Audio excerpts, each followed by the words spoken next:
Hello, welcome to my channel Manima blogs. আজকে একটি cooking video নিয়ে চলে এসেছি। এই রেসিপিটির নাম হচ্ছে এগ টেবিলস।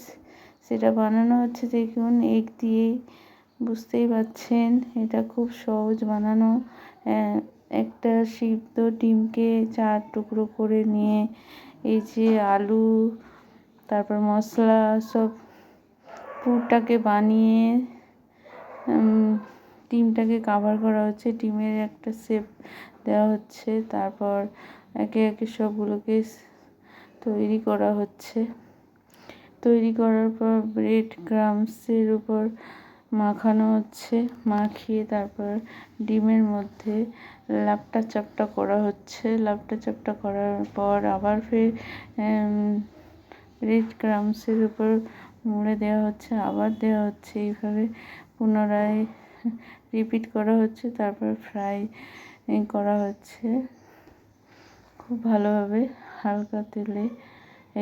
হালকা তেলে বলছি, ডুবো তেলে। আর এটা খেতে খুব দারুণ মজাদার, খুব টেস্টি। এটা সবাই বানাতে পারে, তাই দেখে নিন, শিখে নিন। আর ধন্যবাদ। যদি ভালো লাগে লাইক দেবেন, কমেন্ট করবেন, শেয়ার করবেন। ওকে।